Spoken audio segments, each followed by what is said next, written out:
I'm so sorry you're joining us, Gary, said a female voice. The face comes into focus and you recognize the woman. Mrs. Baxter, where is this? You're back in my classroom. I'm very confused. What am I doing here? She was the woman that taught you to read and write. But that was over 30 years ago.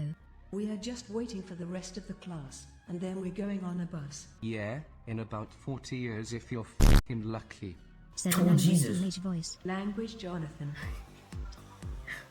What do you mean by 40 years? We are all waiting for the rest of the class to arrive.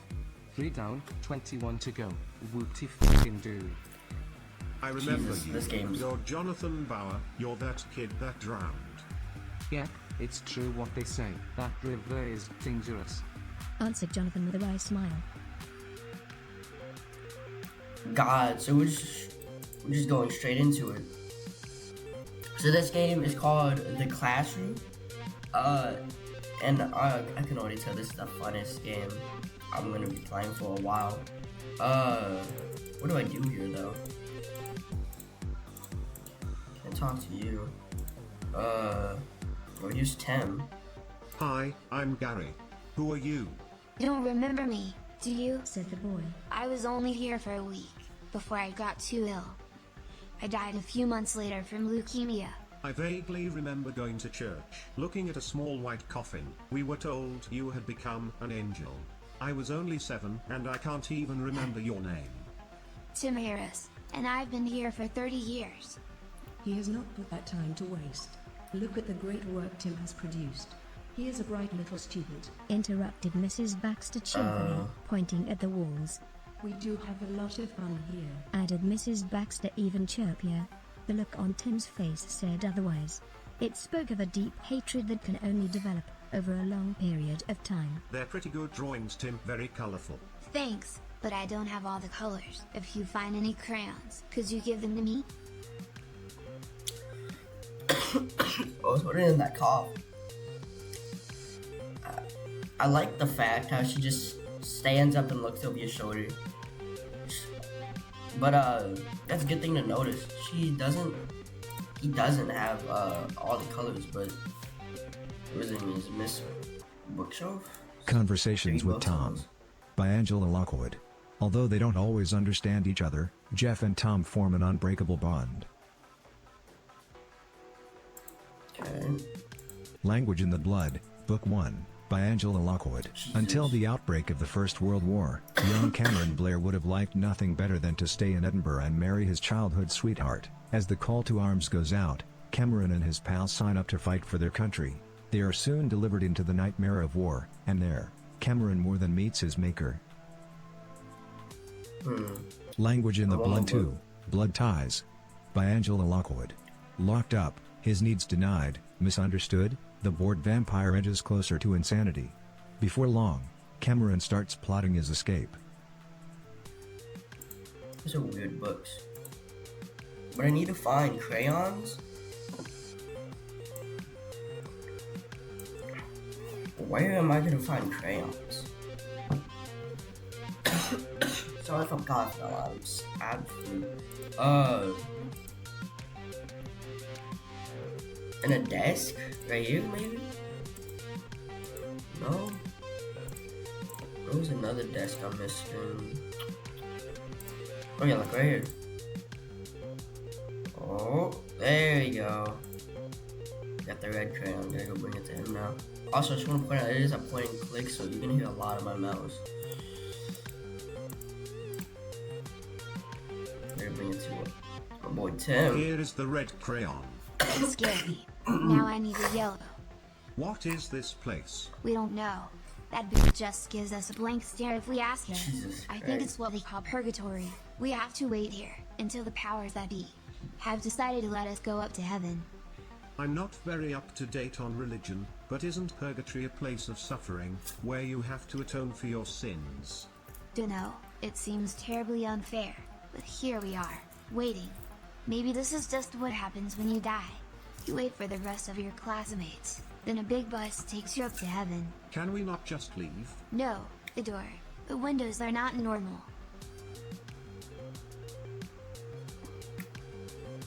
It does look a little blue outside, but we need to find another crayon. You think the teacher has it? Mrs. Baxter, what about you? How long have you been here? She stares back blankly, She's a robot or a hologram. Go on, punch her. urged Jonathan with relish. I'm not punching Mrs. Baxter. Even if she is a hologram, it doesn't seem right.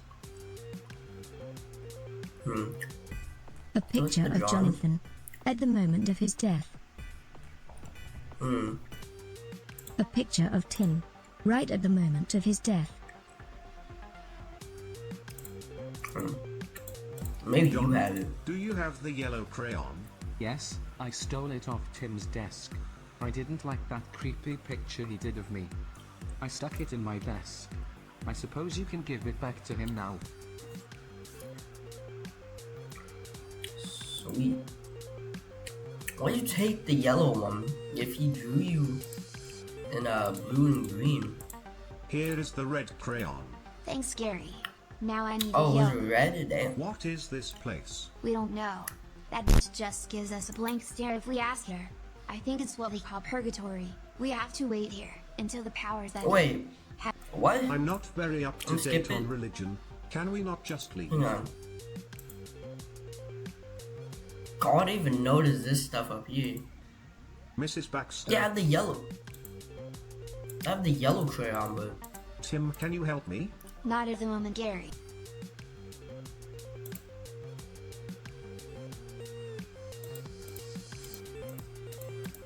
didn't. Jesus. This is my game over. Do you have the yellow crayon? Yes, I stole it off Tim's desk. I didn't like that creepy picture he did of me. I stuck it in my desk. I suppose you can give it back to him now. Alright, finally, we're back. We're back. Take the yellow. And give it to Here him. is the yellow Lister. crayon. There you go. Thanks again. Now I just need the blue one to finish this drawing. Anyway, changing the Yippee. subject. What's in like then? What is what like? You know, did you ever do it with a woman? Oh my god. Wow, you guys haven't experienced anything adult. Sex, work, and growing Oh old my is God. all denied to you. Overcome with the pain for the two youngsters, you think of your own pain, of your own loss. You didn't mind dying, but leaving your distraught wife and young son with the Awesome. chaos you left behind now grips you. Yeah, I know. I know nothing of adult life, so tell me. I want details. Tim edges closer, ready to listen. I am married to Lisa. Was married to Lisa. You pause as you catch yourself. I had a 6-year-old son, Kevin, so yes, Tim. I have done it with a woman, and more than once. You wink with a tear filling your eye. So, how did you die? You feel their urgency in wanting to know everything there's to know about being an adult male. I was driving home from work and hit a patch of ice. Then out of control I crashed. We know when you were lying. Tim said, his blue eyes piercing into you. I told you, I drove back from work and I lost control of the car. We really do know when you were lying. Echoed Jonathan.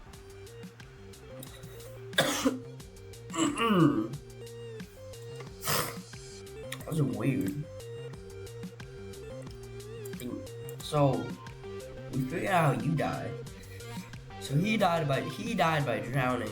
He died because he had leukemia, I think, and then your hologram. And I died by some ice. You have the. You have Do the you blue have too? the blue crayon?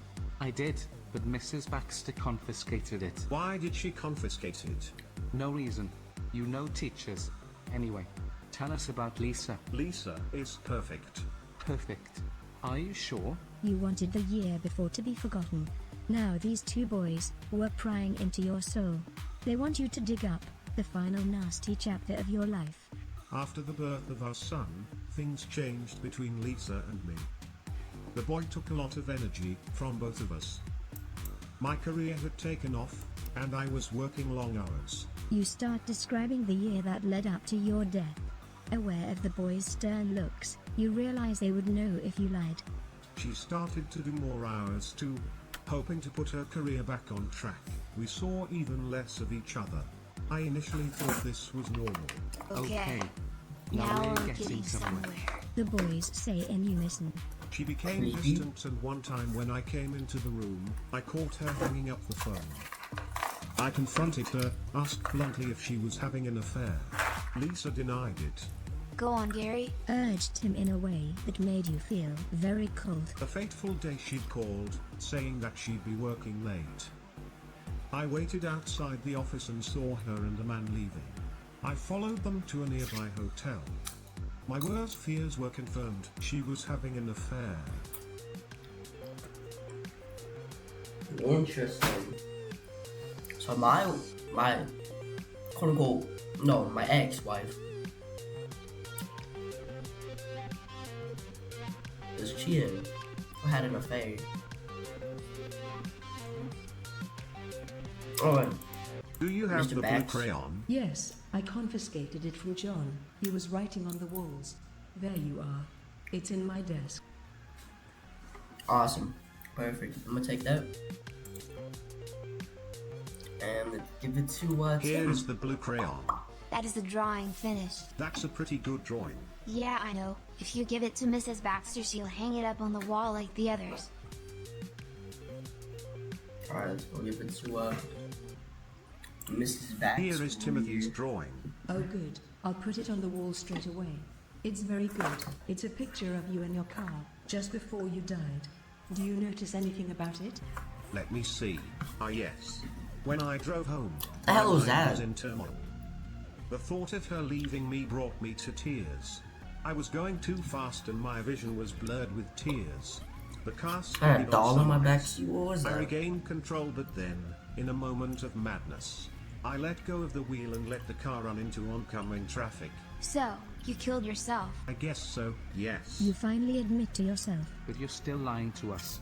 We gave you time. Come clean with us. said Jonathan, his eyes wide and dark in anger. I don't know what you mean.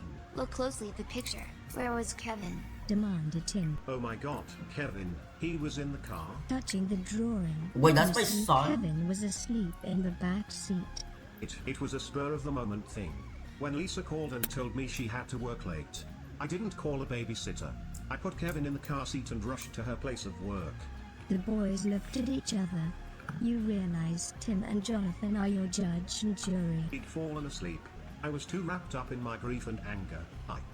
I had forgotten he was there. The boys nodded to each other in agreement, and soon after the door opened, Go, Gary. You can leave us now. said Mrs. Baxter, trying to comfort you. He's going off to the abyss. You have left the classroom. To what? You don't know. The end.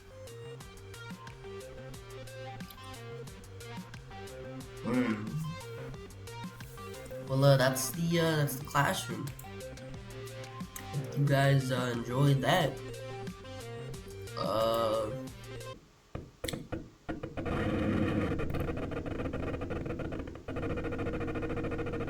I think we should talk over this.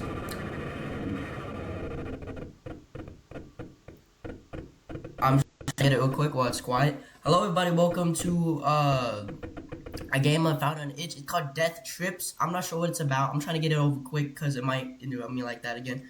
I don't know what that was about. Let's just play it before it continues. October 31st, 2008, Inspector MJ is on the hunt for a serial killer called Lady Death. The last victim of this dreadful crime was found. Sorry about that. In this cheap hotel where Lady James is currently investigating. Unfortunately for the inspector, the murderer is still here. Ooh. Oh. Damn, that's an old lady. Oh, I can run. Can't jump though. And I don't think I can get in here, can I? Can crack? No, I can't. Ooh, who are you? Outside? Are we in an alleyway? Ooh. Nice. Can I leave?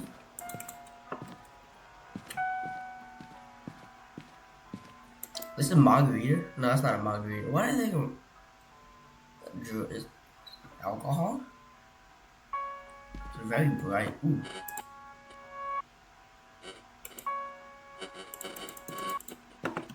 I messed with that. Cool little desk. I saw, yeah, key. To what though? Reception.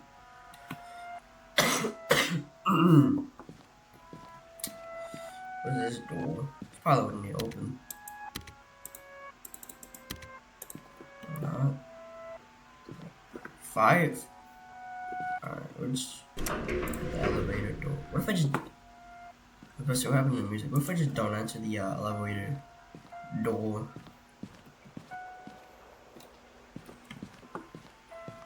I think I have to. No buttons.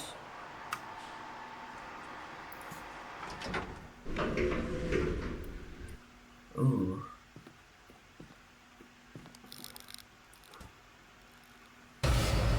Ooh.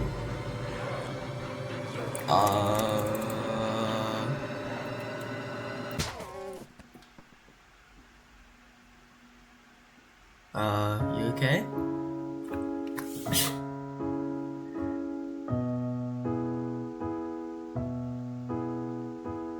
Wow. That was different. Is that actually it? Yeah, no, that's something. Guess I gotta play another game. That was very short, that was very quick.